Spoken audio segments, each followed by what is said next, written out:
Hello, and happy Piano Day. It's a weird time at the moment, and I was looking through my videos the other day and I suddenly realised that on my I hope you'll join me video that I said I was looking forward to a happy, healthy and prosperous new year. Well, little did we know how much this coronavirus was going to dominate our lives, and without wishing to add to the noise, I have to say, I can't help but say how bizarre this state of affairs is. That being said, I'm here to bring you some joy in the form of a free piano, and hopefully today's video will lift your spirits a little bit with a really beautiful piano that I sampled a few hours after I uploaded the video for my Pianobook Piano Day 2020 Challenge video, which I'll link down below. This piano is not one that I tend to play very often, but it's always had a really strong feeling of kind of drama about it. I don't know why.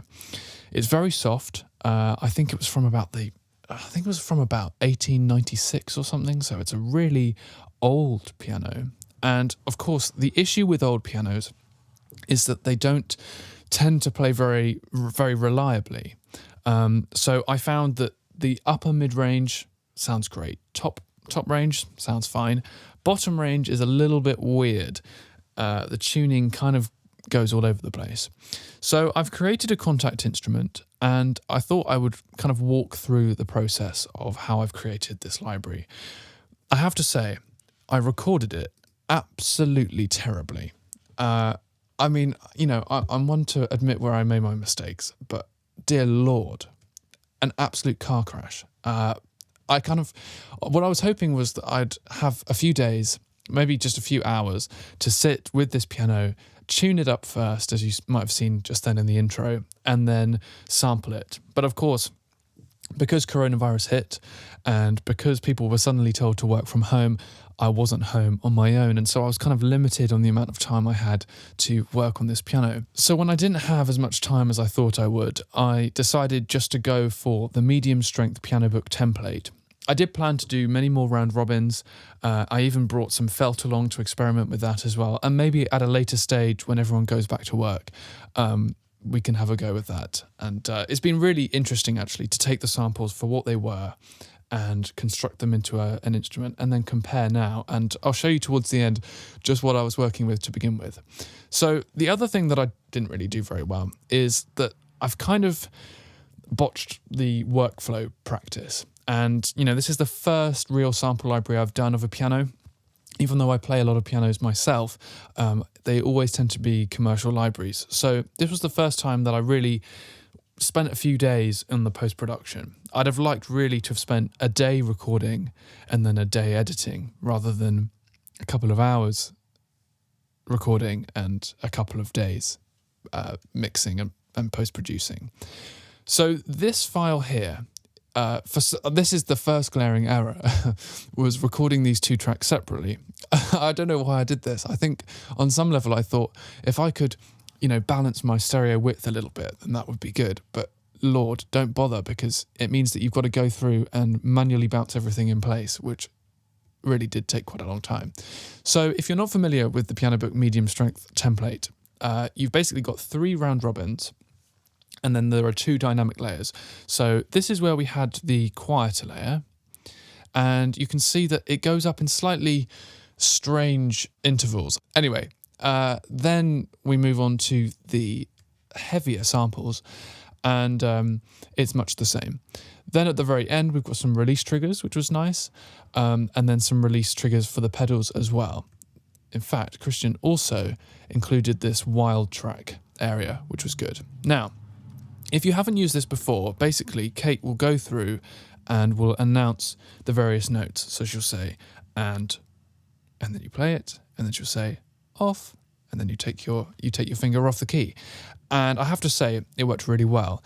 Having these marker tracks available to kind of guide you through was really helpful as well, because I only had to just sort of look across and then I'd know what note I was still on, or if I'd done enough round robins, whatever. The other thing is, because all of the tempos are sort of mapped according to how long the notes should last, I found that even if the note was still kind of ringing on, I knew I'd done enough and I could let go, which was helpful when you have people walking around a house. Now, the second glaring error is that I didn't really take time to do a second pass of this whole thing. And you'll notice that in here, this note is significantly quieter than these two notes.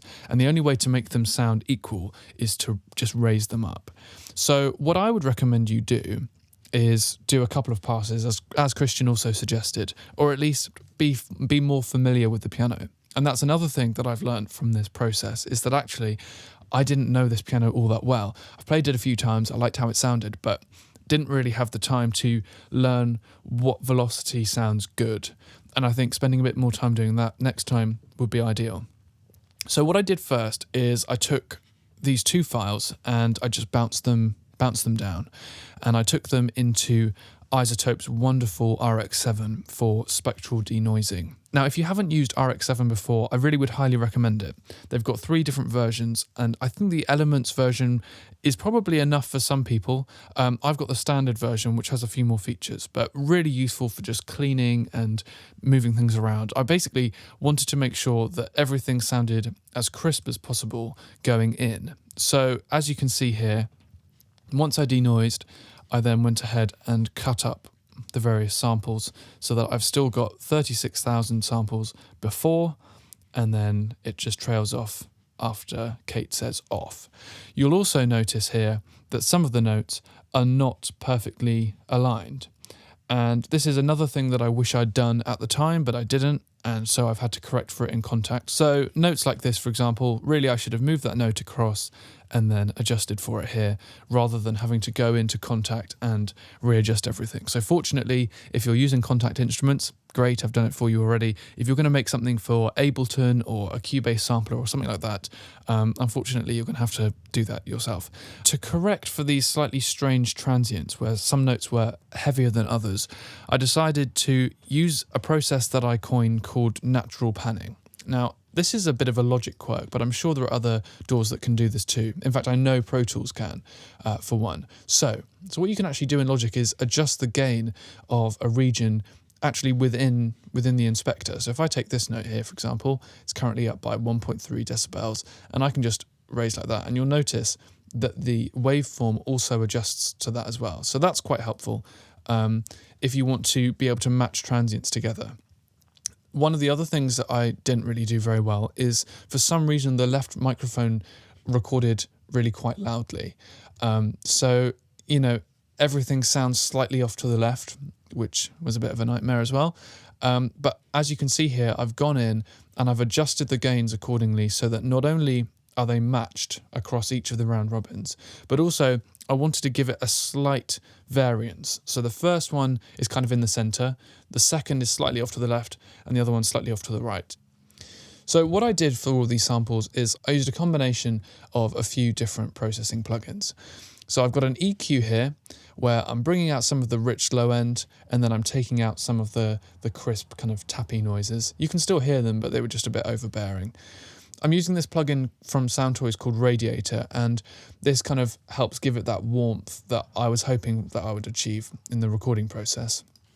Then I used some tape emulation. This is the J37 from Waves. I really like this. I don't particularly like the noise or the saturation, particularly in this situation, but it just helped give it a slight kind of vintage vibe, I guess. And then finally, I used the L3 limiter just to boost the gain a little bit. And that's another thing that I'd recommend. If you can, always have things peak at a set level. For me, it's about minus 18 dB on the way in before processing, but you might want a little bit more. You can see that this is on absolute maximum waveform zoom, and so this was probably too quiet. May have introduced a little bit of noise in the post-production. The reason I'm telling you this is because I'm actually really pleased with how it sounds all together. And so, as promised, I'll show you what this sounded like before.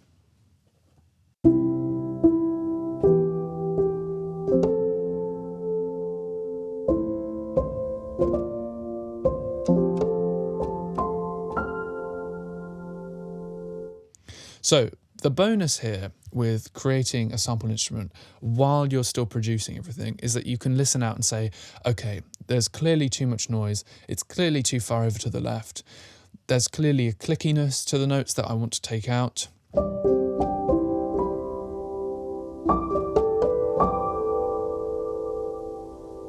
You know, I mean, and then also there's no release triggers at that point. It's just the soft samples. Whereas if I compare a similar kind of sound to this version,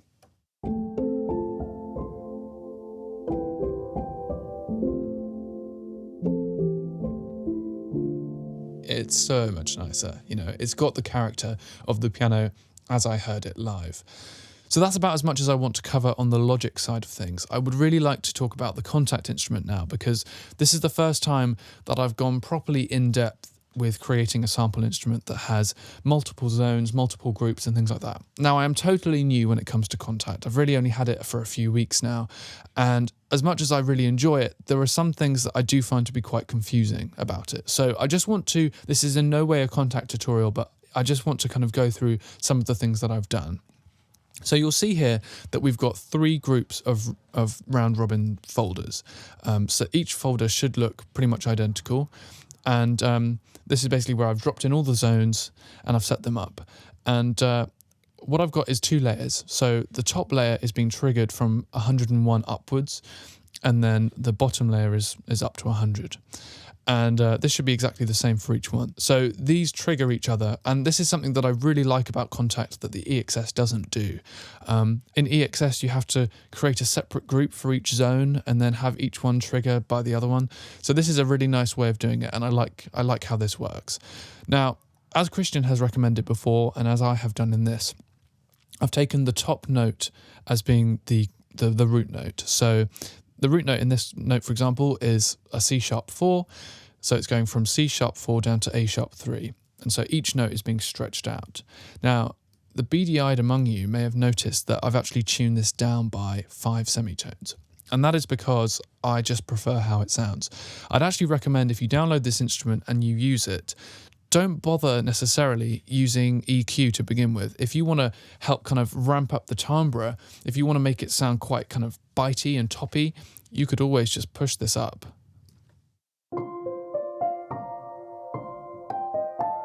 And it sounds quite nice, but I just prefer this kind of warm. Now, for those of you with perfect pitch who will be driven absolutely mad by this, you can counteract it the other way by going here into the track settings and transposing it up. So this is still a C, it's just being triggered up and then tuned down. Now, we've also got some release triggers, and you can use these as you see fit. So if you want, you can select the various groups that you want, and then all I need to do is go down here into the settings, and I can adjust the volume of them down here. So at the moment they're at -8. Now, I'm going to leave a link as well to Christian's video where he had a couple of guys from Spitfire talk about how they do things, because I did definitely take some inspiration from the way they lay things out. In particular, this release trigger counter here. Basically, the gain level of this release trigger depends on how long you've held the note down for, which is really helpful. So I've got 8,000 milliseconds here. So for 8 seconds, this is where it will go.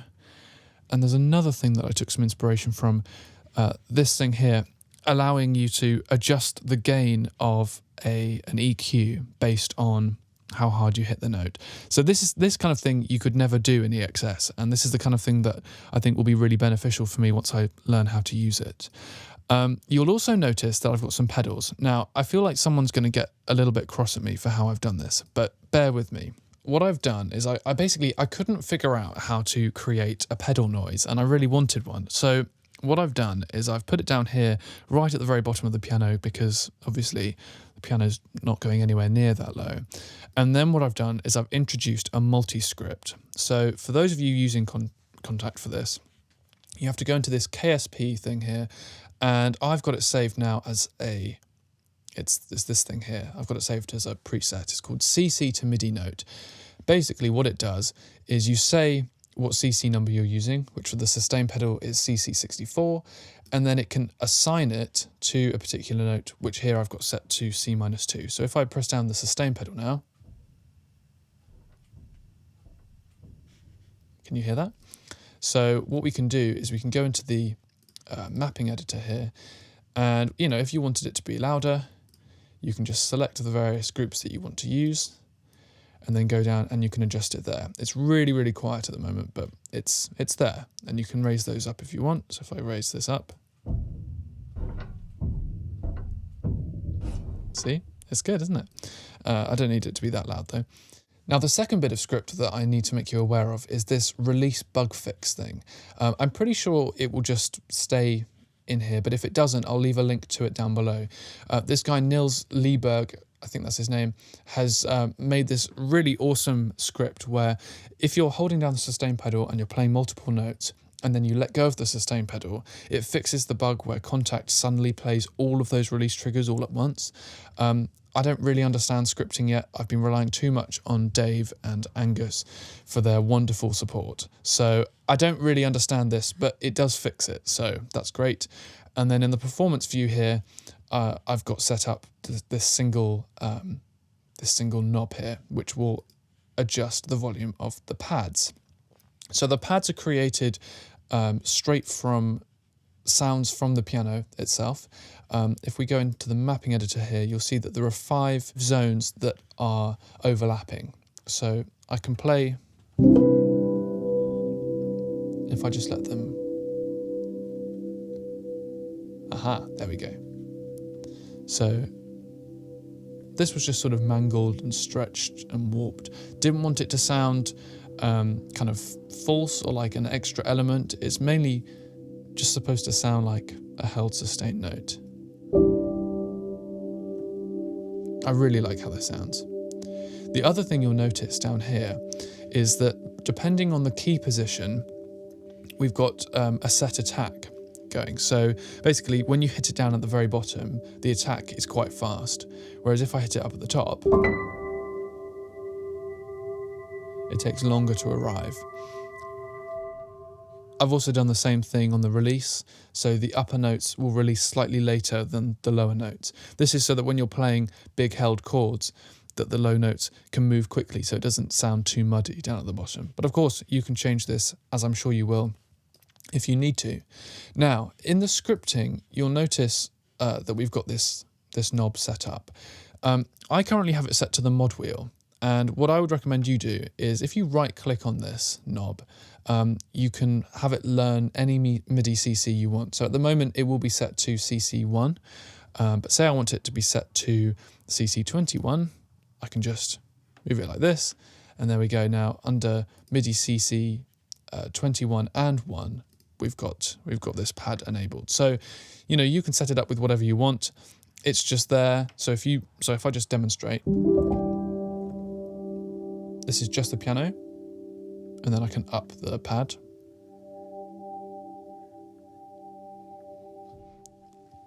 And again, you can adjust the volume of the pad within the groups themselves as well. Finally, I just want to show you what this sounds like if you put a little bit of delay and reverb on.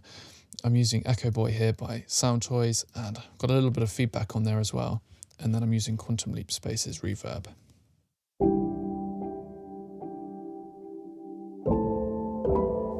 Thank you for watching this video. It really does mean a lot to me that people are enjoying downloading and using these instruments. In fact, I've had messages from people all over the place saying that they've just used it in some film, or they're just using it on a production track or something like that. So do please keep those messages coming, because it really does mean a lot to me.